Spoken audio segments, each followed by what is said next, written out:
Bonjour à toutes, bonjour à tous, bienvenue sur 8 Mont Blanc pour un nouveau journal.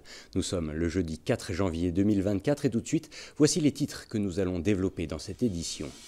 Nous débuterons sur les balcons de la vallée de l'Arve, où le village du Mont-Saxonnais honorait ce mercredi soir un devoir de mémoire. Une commémoration du 3 janvier 1944, date à laquelle des habitants ont été tués par l'envahisseur nazi. Reportage dans quelques instants. Et puis en seconde partie de journal, nous parlerons sport avec un focus sur le dernier représentant de nos départements, toujours engagé en Coupe de France. Le Chambéry-Savoie Football s'apprête en effet à recevoir le tenant du titre, le Toulouse Football Club. Sébastien Germain a pu suivre l'un des derniers entraînements avant ce choc, reportage complet dans quelques minutes.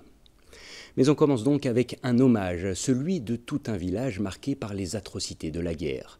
Le 3 janvier 1944, un événement tragique a en effet marqué les mémoires des habitants du Mont-Saxonnais. 80 ans après les faits, une cérémonie a été organisée ce mercredi soir.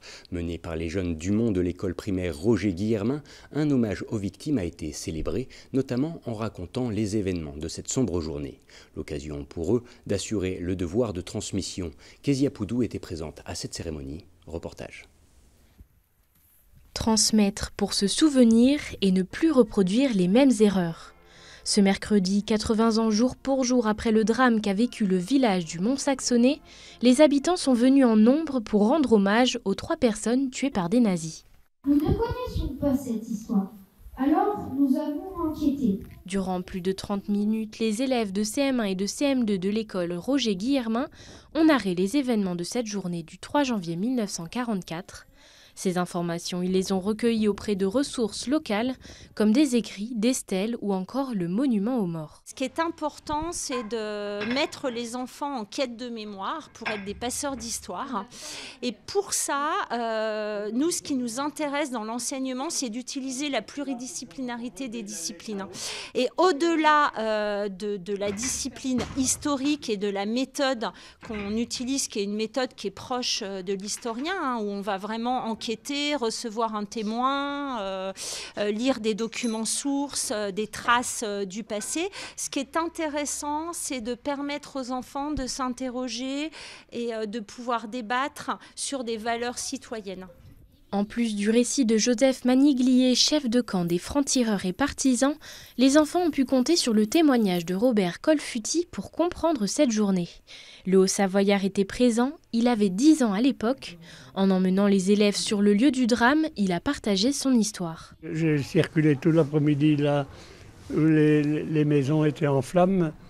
J'ai été obligé, il y avait un maquisard qui avait été abattu à côté d'une maison où tout allait s'écrouler sur lui. On l'a mis sur une luge, on l'a transporté plus loin. Et ce qui m'a frappé, c'est que j'avais les mains pleines de sang, que je me suis essuyé dans la neige. Quand j'ai dit que j'étais ému, ils ont pensé qu'il ne faudrait pas que ça se reproduise. Voilà. Les élèves ont pu découvrir plus en profondeur l'histoire qui se cachait derrière cette stèle posée juste devant leur école. Une histoire qu'ils pensent garder longtemps en mémoire. La paix, c'est bien et faut toujours la garder. Et il faudra raconter cette histoire à tout le monde pour que tout le monde se souvienne de cette histoire. C'est important que le monde sache que les résistants, ils ont tout fait pour libérer la France. Je retiens que c'était une cérémonie de commémoration, c'était pas un spectacle de l'école de fin d'année.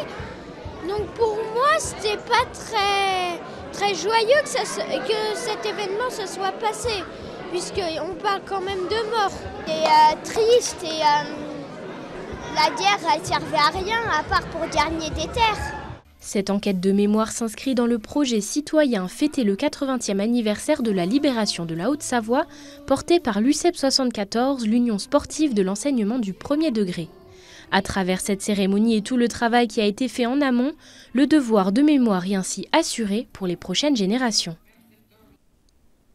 Sur une note plus légère à présent, entre montagnes enneigées et vallées abruptes, notre territoire se prête particulièrement bien à la pratique des micro-aventures.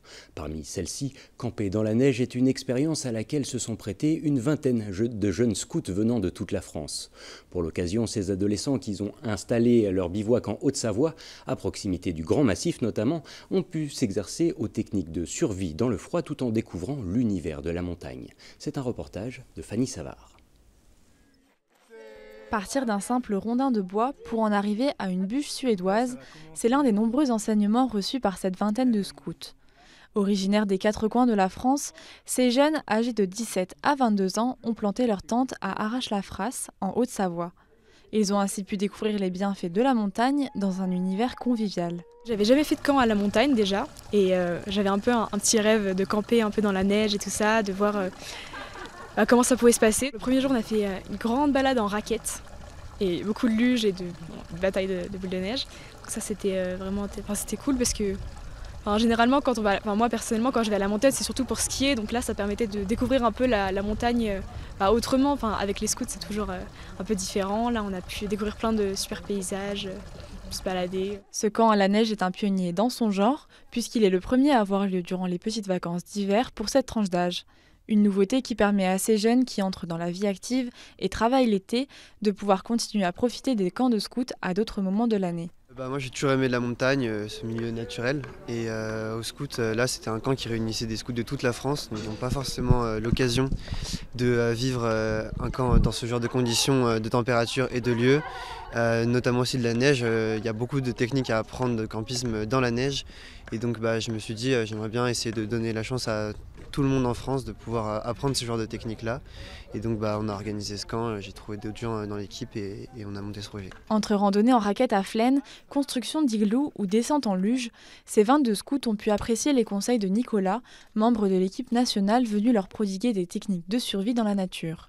Par petits groupes, ils ont pu apprendre à confectionner des roquettes stoves ou encore des allumes-feu naturels. Il y a eu quelques départs de feu laborieux, mais après le reste, c'était plutôt de partage de bonnes pratiques. Eux-mêmes avaient des bonnes idées, des bonnes connaissances sur la gestion du froid. Il a fallu un petit peu casser certains mythes urbains ou de dire qu'il faut faire dormir tout habillé dans son duvet pour bien se rappeler que il y a des techniques en hiver et qu'il faut les utiliser. L'amitié, le partage et l'amour de la nature, voici donc le combo gagnant de ce camp thématique unique en son genre. On va parler sport à présent. Le Chambéry Savoie Football a une nouvelle fois rendez-vous avec son histoire ce week-end. En effet, ce dimanche à partir de 17h30, les Savoyards reçoivent le Toulouse Football Club en 32e de finale de la Coupe de France. Mais face aux tenants du titre de la compétition, le challenge s'annonce élevé. Quoi qu'il en soit, les hommes de Hervé Ivars se disent fin prêts à le relever. Sébastien Germain a pu assister à l'entraînement de ce mercredi soir. On regarde son reportage. Alors que le Père Noël est passé il y a moins de 2 semaines, les joueurs du Chambéry Savoie Football espèrent bien faire durer encore quelques jours l'esprit des fêtes de fin d'année en s'offrant ce dimanche un très gros cadeau en la personne du Toulouse Football Club, tenant du titre de la Coupe de France.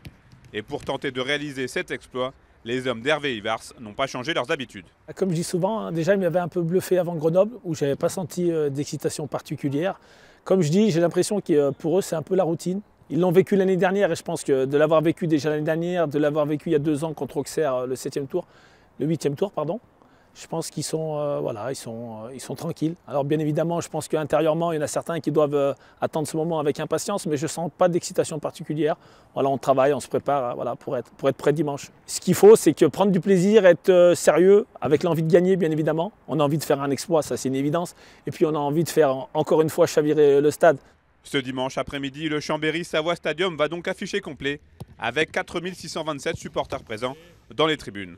La saison passée, on s'en souvient, le CSF avait dû se déplacer au Groupama Stadium pour affronter l'Olympique Lyonnais.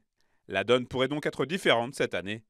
Mais ce qui ne change pas ici à Chambéry, c'est le lien qui unit le club à la Coupe de France. Je me retrouve aussi dans ces valeurs-là d'état d'esprit, vraiment on est une équipe de soldats sur le terrain et peu importe qui on est en face de nous. Et puis c'était là avant que j'arrive moi dans le club. Il y a un vrai engouement par rapport à ça et puis forcément nous on est fiers de pouvoir se mesurer à ces joueurs-là.